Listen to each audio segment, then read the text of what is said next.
Hi student, कैसे हो आप लोग? Fine, good. स्टूडेंट, आज एक हम नए टॉपिक पे नए चैप्टर की शुरुआत करेंगे जो ग्रेविटेशन होगा। और आज लेक्चर फर्स्ट होगा और वीडियो का पार्ट फर्स्ट होगा। ये जो लर्निंग ऑब्जेक्टिव है इसमें हमारा ग्रेविटेशन है, यूनिवर्सल ऑफ ग्रेविटेशन है, motion of object under influence of gravitational force है, weight of a body varies from location to location को डिस्कस करेंगे। इसमें condition for object to float in liquid ये भी चर्चा करेंगे। तो ये तीन पार्ट हमने कैटेगराइज किया। पार्ट फर्स्ट जो आज है, इन दो को टच करेंगे, gravitation and universal of gravitation. तो चलिए डिस्कस करते हैं वन बाय वन। स्टूडेंट बच्चों, ग्रेविटेशन को टच करने से पहले here required to reflect some history of gravitation. कैसे ग्रेविटेशन वर्ड आया? स्टूडेंट, आप किताब में हम नहीं पढ़ा, आप भी पढ़ते होंगे कि न्यूटन साहब एप्पल के पेड़ के नीचे बैठे, एप्पल गिरा, नीचे गिरा, तो वो ऑब्जर्व करने लगे और उन्होंने ग्रेविटेशनल फोर्स की बात कह दी। ऐसा ही नहीं है। ऐसा है? ऐसा ही नहीं है। Reason behind it is a more than 100 years research happened. Researchers panic हुए, बहुत ही तकलीफ लिया, 100 साल 150 साल तक इस पर रिसर्च चला, तो ये बात आई। न्यूटन साहब ने तो कंक्लूड किया था लास्ट में, लेकिन इससे पहले देखो कैसे कैसे ये लोगों ने काम किया। स्टूडेंट, 15th सेंचुरी के आसपास ये बहुत ही एक कंफ्यूजन थी कि ये क्या है। कोई चीज नीचे आती है, किसी ने कहा कि एक बहुत ही एक हेवन की कोई पावर है तो नीचे ही गिरा देती है, अर्थ ऊपर नहीं जाती, ऑब्जेक्ट ही नीचे आता है। ये बात थी पहले। ये भी बात थी कि अर्थ सेंटर में थी और सेंटर के चारों तरफ प्लेनेट थे। ये भी एक बात थी, इसको भी क्लियर करना था।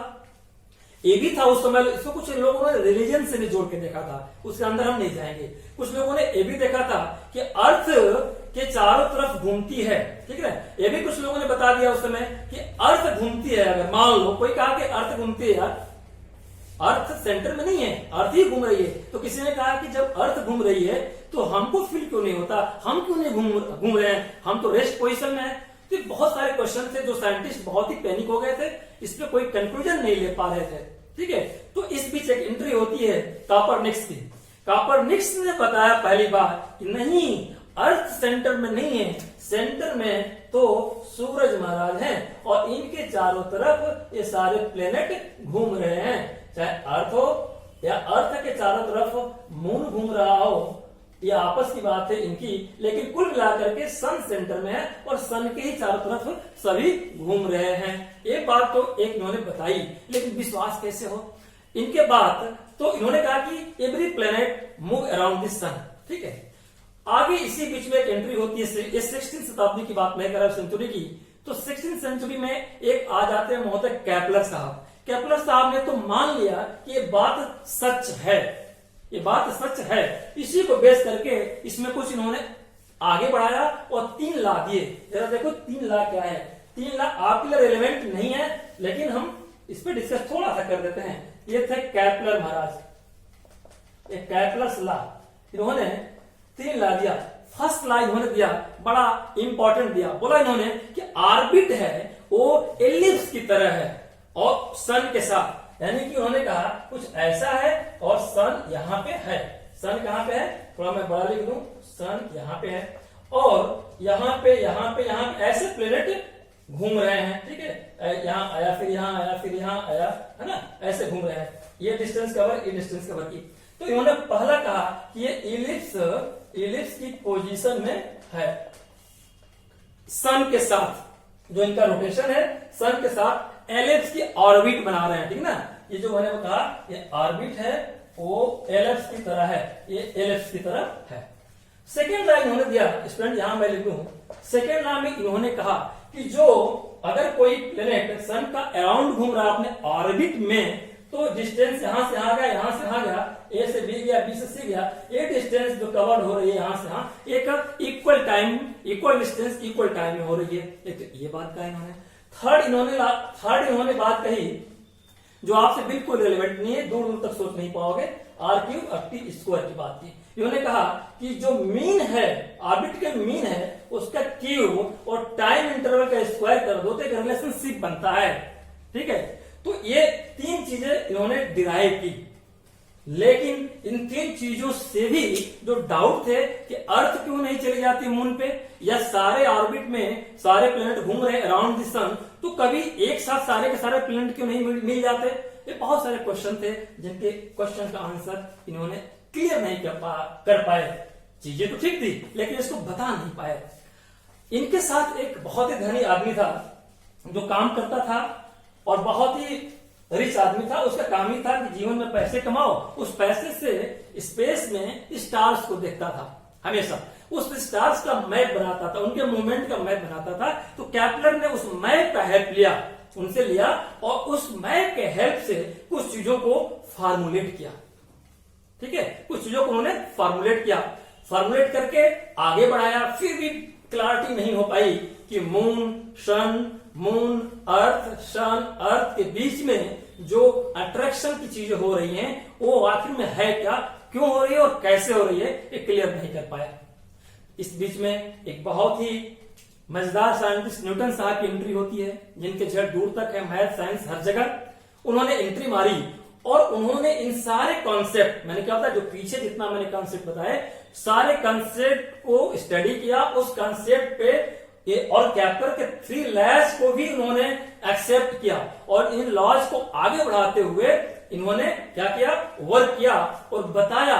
क्या बताया, गैलीलियो का जो रूल है F = ma, गैलीलियो के रूल को भी बेस माना और उन्होंने कहा कि देखो भाई, इससे तो यही बात पता चलती है कि अगर कोई बॉडी रेस्ट पोजीशन में है तो तब तक रेस्ट पोजीशन में रहेगी जब तक कि उस पर अनबैलेंस और एक्सटर्नल फोर्स न लगा दो। ये हम लोग पढ़ चुके हैं।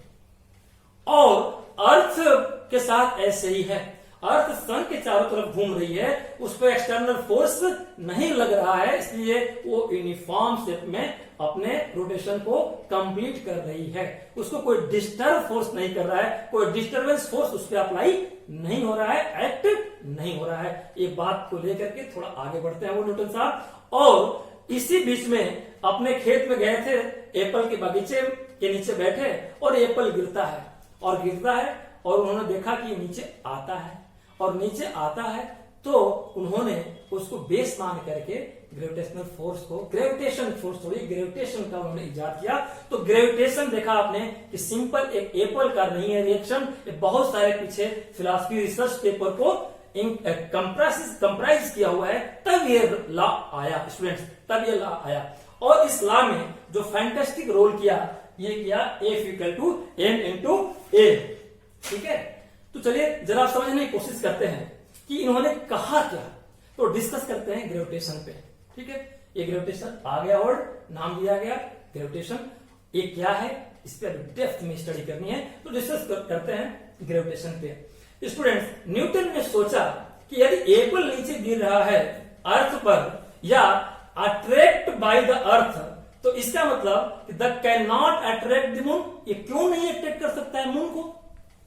अर्थ एप्पल को जो खींच ले रही है तो ये चांद को क्यों नहीं खींच ले रही है, या मून अर्थ को क्यों नहीं खींच ले रहा है, या अर्थ को एप्पल क्यों नहीं खींच ले रहा है, इस चीजों पे चर्चा करना, ऑब्जर्वेशन करना शुरू किया। और यही 15th सेंचुरी में प्रॉब्लम्स थी। क्वेश्चन तो ये थे लेकिन सॉल्यूशन नहीं था, और लास्ट में न्यूटन साहब ने कंक्लूड किया, इसी चीज को, इसी मिसकंसेप्शन को कंसेप्ट में बदला और सारी भ्रांतियों को दूर किया। जरा देखो कैसे। उन्होंने साफ साफ कहा कि कौन कहता है कि मून अर्थ पे नहीं आता है। उन्होंने कहा कि मैं कहता हूं कि अर्थ मून को खींचती है। देखो कैसे कहा उन्होंने, ये मान लीजिए अर्थ है, ये अर्थ है, उन्होंने कहा ये मून मान लो, मून एक अर्थ की ऑर्बिट होगी।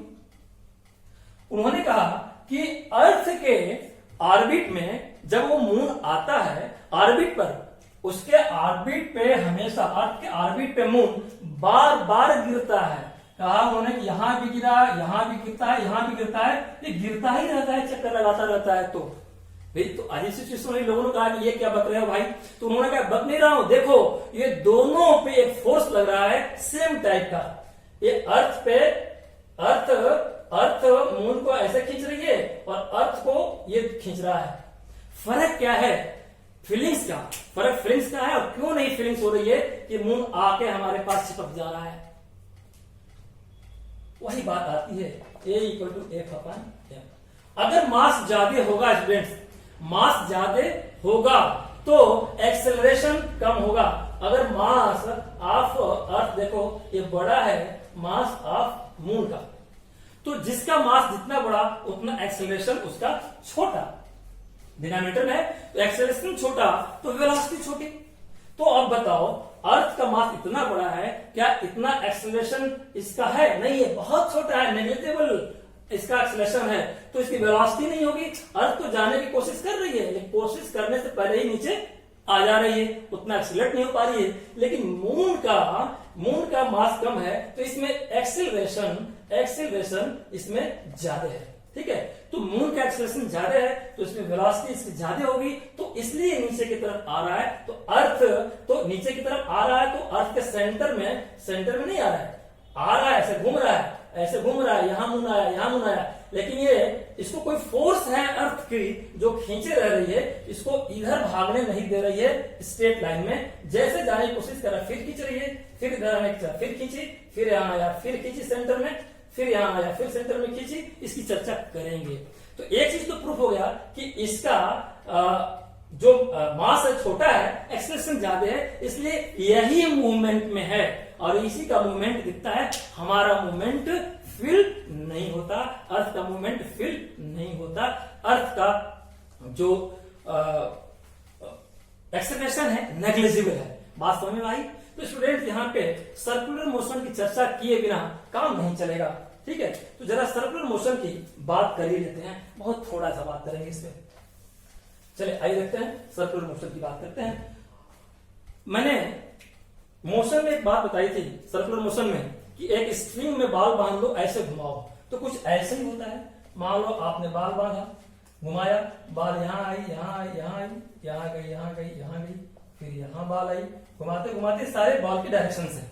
ये बात ही घुमाते रहो, डायरेक्शन बदलते रहते हैं। तो एक बार घुमाया तो ये बाल मान लो यहां से यहां गई, यहां से यहां डिस्प्लेस हुई, तो ये वी वेलोसिटी से गई, यहां भी आई वी वेलोसिटी से, और एक्सेलरेशन किधर आया इसका? इधर आया। इन सबका एक्सेलरेशन किधर आया? इधर आया। तो क्यों आया? क्योंकि एक फोर्स है जिसको हम लोगों ने कहा था सेंट्रीपिटल फोर्स, वो खींचे पड़ा है इसको। नहीं तो ये तो इधर की तरफ जाना चाह रही है, ये तो इधर की तरफ सीधे जाना चाह रही है, लेकिन खींच दे रहा है, फिर नीचे आ जा रही है, फिर इधर आ जा रही है, फिर इधर आ रही है, फिर इधर आ जा रही है। ये बात हम लोगों ने डिस्कस कर लिया था। तो यहाँ हो क्या रहा है स्टूडेंट, एक चीज देखो कि बात ये डायरेक्शन तो चेंज हो रहा है। क्या हो रहा है? डायरेक्शन चेंज हो रहा है, बट डायरेक्शन चेंज हो रहा है, लेकिन direction change in direction involve तो है, यहां इन्वॉल्व है, लेकिन चेंज इन वेलोसिटी भी है। Change in direction in value और चेंज इन वेलोसिटी। तो डायरेक्शन चेंज हो रहा है लेकिन यहां पे वेलोसिटी भी चेंज हो रही है। वेलोसिटी आल्सो चेंज, बड़ा ध्यान से समझना, डायरेक्शन के साथ साथ वेलोसिटी भी चेंज हो रही है, तभी तो एक्सेलरेशन है। Change in velocity with respect to change in time, बात हम लोग बहुत किए इसका, ठीक है। तो जब ये वेलोसिटी चेंज हुई तो एक्सेलरेशन आ गया, और जब एक्सेलरेशन आ गया तो result is body keep moving along the circular path, है ना। सर्कुलर पाथ में बॉडी मूव, उसके अराउंड मूव करना जारी रखी। और इसके पीछे जो कॉजेज है, इसका जो मेन फैक्टर है सर्कुलर करने का, वही तो था सेंट्रीपिटल फोर्स। ये बात कर चुके हैं, इस पर डिस्कस ज्यादा नहीं करूंगा। सेंट्रीपिटल फोर्स दिमाग में रखेगा, ग्रेविटेशनल का बिल्कुल रीड है ये। चलिए तो स्टूडेंट आते हैं थोड़ा सा एक स्टेप और। मान लो कि सेंट्रीपिटल फोर्स नहीं है, सेंट्रीपिटल फोर्स मान लो एफ सी अगर जीरो हो गया, अगर घुमा रहे हैं और जो खींच रहा है, जो फोर्स जिसके आधार पे घूम रहा है चारों तरफ, वही जीरो, यानी धागा टूट गया, जीरो हो गया, तो ये सीधे ये यहां से फोर्स जीरो हो गया, टूट गया, मान लो यहाँ पे टूट गया है, ये टूट गया, तो ये तो बात सीधे चली जाएगी, स्ट्रेट लाइन मूव करने लगेगी। ये बात समझ में आई? तो इसका मूवमेंट, इसका मतलब कि अगर किसी चीज का मूवमेंट, इसका मूवमेंट किधर है जानने के लिए टेंजेंट हम खींचेंगे। टेंजेंट इस लाइन को जो इसके सरफेस को टच करता है वो टेंजेंट की तरफ भाग जाएगी अगर एफ से जीरो होगा। ठीक है ना। वैसे इस पोजीशन में अगर धागा टूट जाएगा तो ऐसे चली जाएगी टेंजेंट हमारा, ऐसे हो जाएगा। इस स्टेज पे धागा टूट जाएगा ऐसे भाग जाएगी, ये हमारा टेंजेंट हो जाएगा। ठीक है, ये बात समझ में आ गई, दिमाग में रखे रहिएगा। सर्कुलर पाथ की बात हमने की। एक टेंजेंट कहाँ काम करता है, जहाँ सर्कुलर पाथ है वहां टच कराते हैं। चलिए अब आते हैं कि motion of moon around the earth की जरा बात कर लें कि अर्थ के अराउंड मून मोशन में रहता है, उसके चारों तरफ चक्कर लगाता रहता है, तो उसके पीछे क्या कहानी है जरा देखते हैं। मान लीजिए ये अर्थ है हमारा, ये हमारी अर्थ है, यहां पे मून महाराज है, मून महाराज है, ये चारों तरफ घूम रहे हैं। ये घूम रहे हैं तो कर क्या रहे हैं, सेंट्रीपिटल फोर्स की बात की है तो सेंट्रीपिटल फोर्स यानी कि एक फोर्स लग रहा है अर्थ के सेंटर पे, यही तो है, यही तो जो खींचे है, ये डिस्कस कर चुके हम लोग।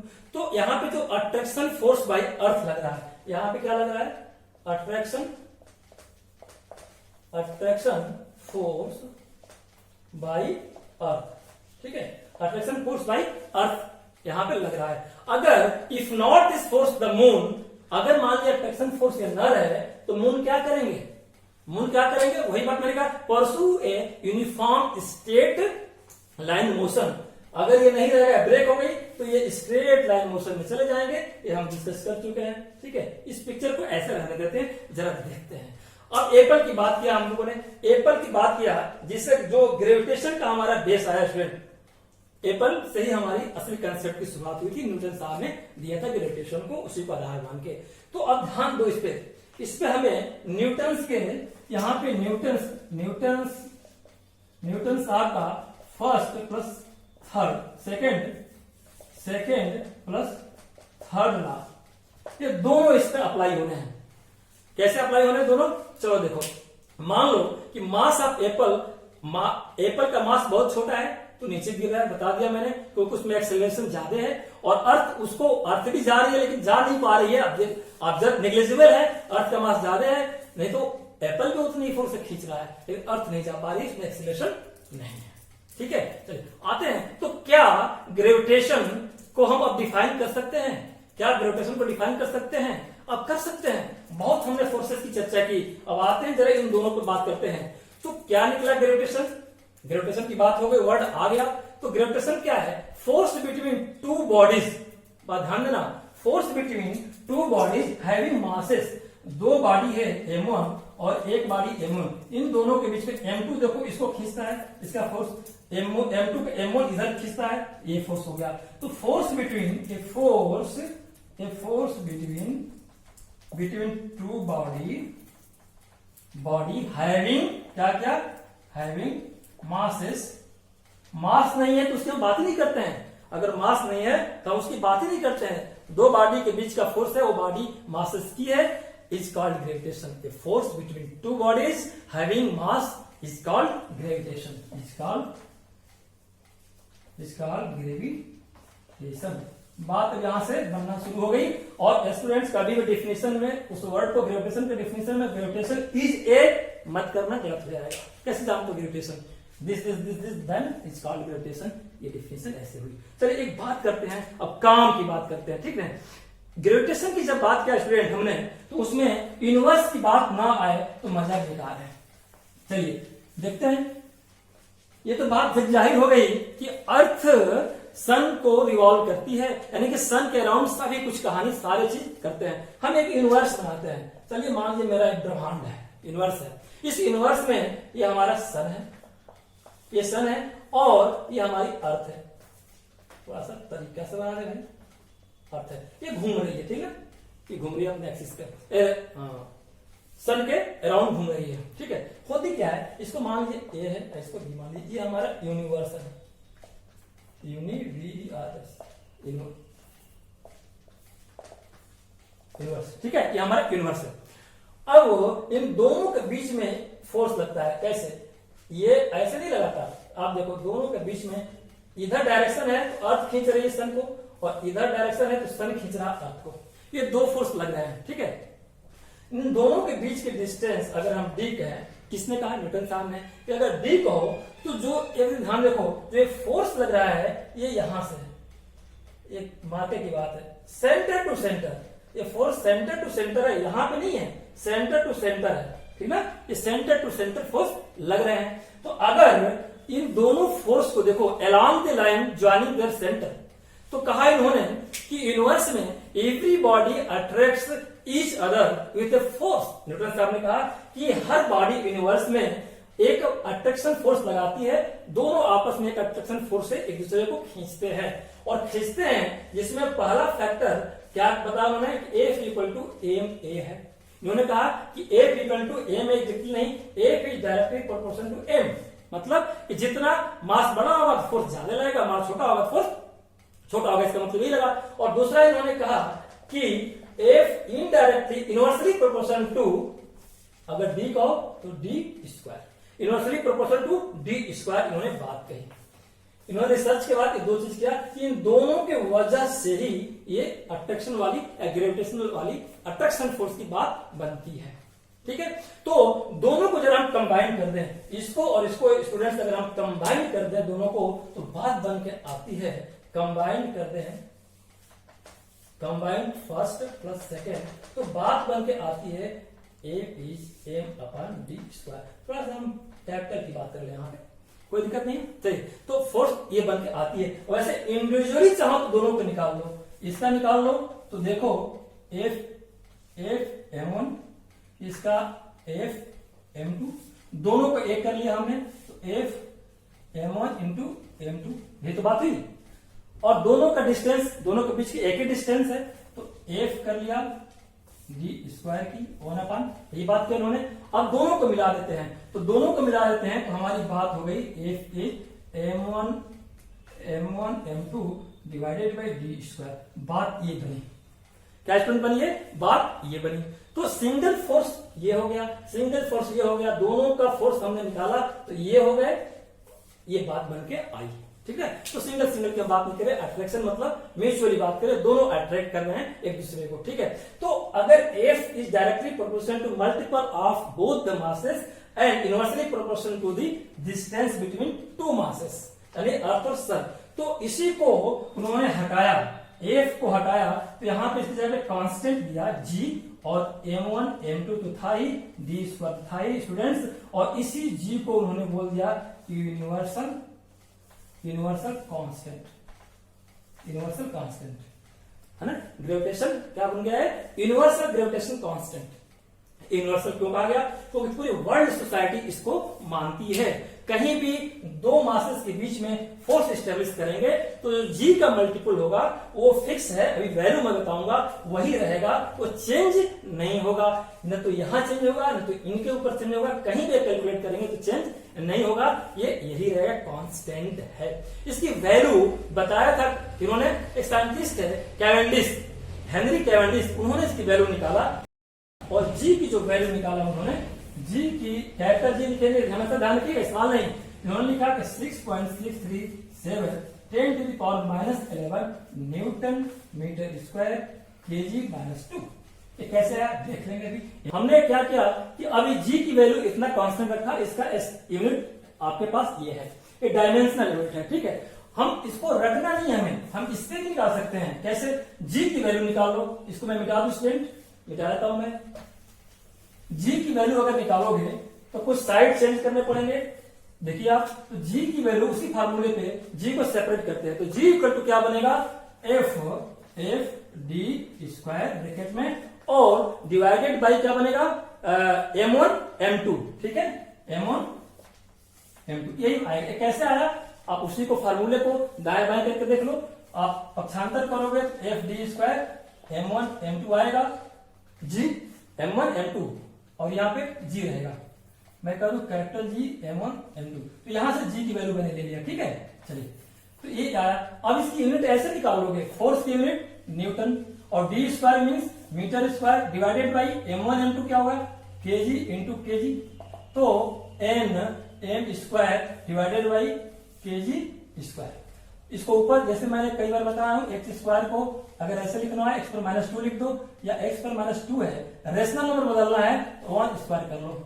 उसी तरह से न्यूटन मीटर स्क्वायर और केजी -2 रटना नहीं है, ठीक है। चलिए, इसकी बात हो गई, तो इसकी वैल्यू कितनी हो गई ये हम लोगों ने देखा। ये हर जगह अप्लाई होगा। इसकी इंटरप्रिटेशन क्या है, इसको मैंने कहा हेनरी कैवेंडिश ने इसको इजाद किया। इसकी इंटरप्रिटेशन क्या हुआ कि the force that bind us to the earth, अगर हमें फोर्स निकालना है, अर्थ हमें किस फोर्स से बाइंड करती है, तो जी की जो जरूरत पड़ेगी ये वही रहेगा जी। और उसमें भी रहेगा कि अगर मोशन मून और सन के अराउंड मून मोशन कर रहा है, अर्थ के अराउंड मून मोशन कर रहा है, उसमें अगर फोर्स निकालना हो तो वहां पे जो जी की वैल्यू होगी यही होगी, वहां भी constant. The motion of planet around the sun, वहां भी अगर हमें ग्रेविटेशन की जरूरत पड़ेगी फोर्स की, तो जी वही लगेगा, यानी कि कांस्टेंट है, हर जगह इसको अप्लाई करेंगे। स्टूडेंट्स यहां पे एक चीज मार्क करने वाली चीज है, क्या मार्क करने वाली चीज है कि जो ये लॉ डिराइव किया गया है, ध्यान रखिएगा यहाँ पे ये जो लॉ डिराइव किया गया है, इसमें जो डी है वो मीटर ही मानना है और m1 और m2 केजी ही लेना है। मान लो दो ऑब्जेक्ट है m1 और m2, इसमें जी निकालने के लिए बोला जा रहा है आपको, तो इसको कहा गया कि ये 10 ग्राम है और यहाँ पे 1 केजी की बात की गई, तो इसको दोनों को ग्राम में नहीं केजी में ही बदलना है। और डिस्टेंस कहा गया कि इसका डी है 1 सेंटीमीटर, तो मीटर में ही बदलना है। ये ध्यान रखिएगा, क्वेश्चन गलत, यानी कि माना गया है कि डी डिस्टेंस मीटर में है और मासेस जो है वेट केजी में है, तब जाकर के जी की वैल्यू इतना आई है। तो स्टूडेंट्स ये रहा जी की वैल्यू कैसे कैलकुलेट की जाए, और जी कौन सा जी, ग्रेविटेशन वाला जी, एक्सेलरेशन का नहीं, कंफ्यूजन होना, ग्रेविटेशन वाला, उसकी जी की वैल्यू भी है। इसका एप्लीकेशन भी बताया हमने कि कहीं भी मूवमेंट, कहीं भी अराउंड सन का हो, अर्थ का हो, वहां पे अगर हमें फोर्स निकालना हो दोनों के बीच का, तो वहां जो कांस्टेंट जी लेंगे यही लेंगे, इसकी वैल्यू रेडीमेड है, इसको आपको लर्न करना पड़ेगा स्टूडेंट्स। तो स्टूडेंट्स आज का लेक्चर कैसा लगा, अगर अच्छा लगा स्टूडेंट लाइक करिए, शेयर करिए, सब्सक्राइब करिए और बेल आइकन जरूर दबाइए। कमेंट बॉक्स में अपने कमेंट जरूर लिखिए। Thank you very much student.